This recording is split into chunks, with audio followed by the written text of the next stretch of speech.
कि हमारे मुल्क के वज़ीर आज़म ने भी अपनी तकरीर में कहा था, जब CAA का पूरे मुल्क में एहतजाज हो रहा था, तो नरेंद्र मोदी ने कहा था कि कपड़े देखकर पहचानो इनको। मोदी ने कहा था कि कपड़े देखकर पहचानो, तो RSS अन्ना ने कह दिया शेरवानी देखकर पहचानो।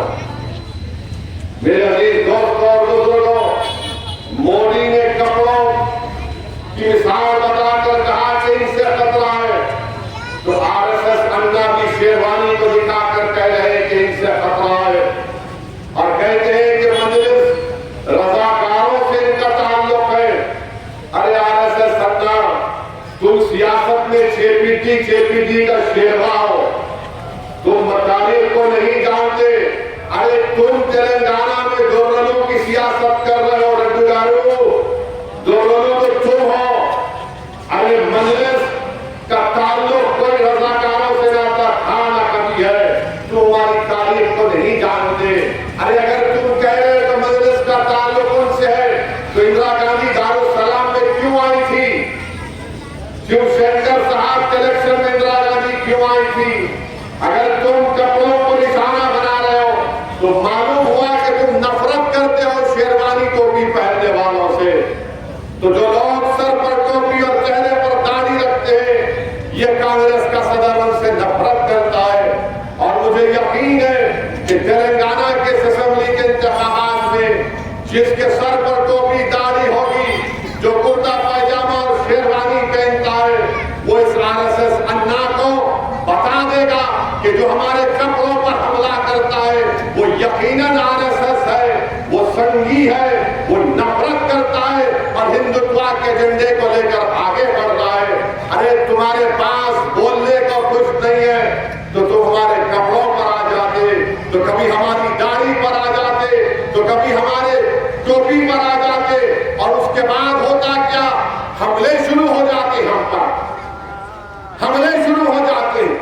तो इसको बोलते हैं अंग्रेजी में डॉग विजिल पॉलिटिक्स, यानी कुत्ते की सीटी की सियासत इसको कहते हैं, तर्जुमा करता हूं तो। Dog vigil politics, hate politics, ये कांग्रेस का सदर कर रहा है। तुम्हारी नफरत दिख कर आ रही है तुम्हारे बयानात से। मुझे यकीन है कि तेलंगाना के बाशऊर और बाखबर लोग तुम्हारी डॉग विजिल पॉलिटिक्स का जवाब देगी। हाँ, मैं तो तुमको पहले भी कहा था कि तुम आए RSS से, तुम्हारा ताल्लुक आज भी RSS से है, कल भी रहेगा, और मोहन भगवत तुमको कंट्रोल कर रहा है।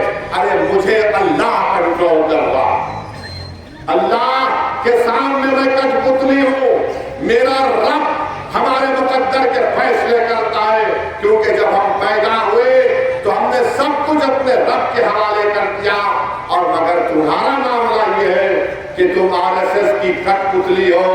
तुम कितना भी बोलोगे, मगर जब कभी तुम मुंह खोलोगे, तुम्हारे बयानात तुमको और तुम्हारी पार्टी को इंशाअल्लाह ताला इसका खमियाजा, सियासी खमियाजा भुगतना पड़ेगा।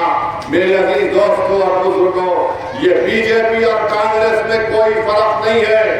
एक मुस्कुराकर और एक गुस्से के आलम में कहता है, मगर तेलंगाना का कांग्रेस का सदर एक दिन देखना, आप इस इलेक्शन के खत्म होने के बाद इनके पास इख्तिदार नहीं आएगा इंशाअल्लाह। आप याद रखना कि ये दोबारा जहां से शुरू किया था वहीं पर जाएगा। जैसा कि किसी शायर ने कहा था कि पहुंची वहीं पे खाक जहां का खमीर था, ये वापस वहीं पर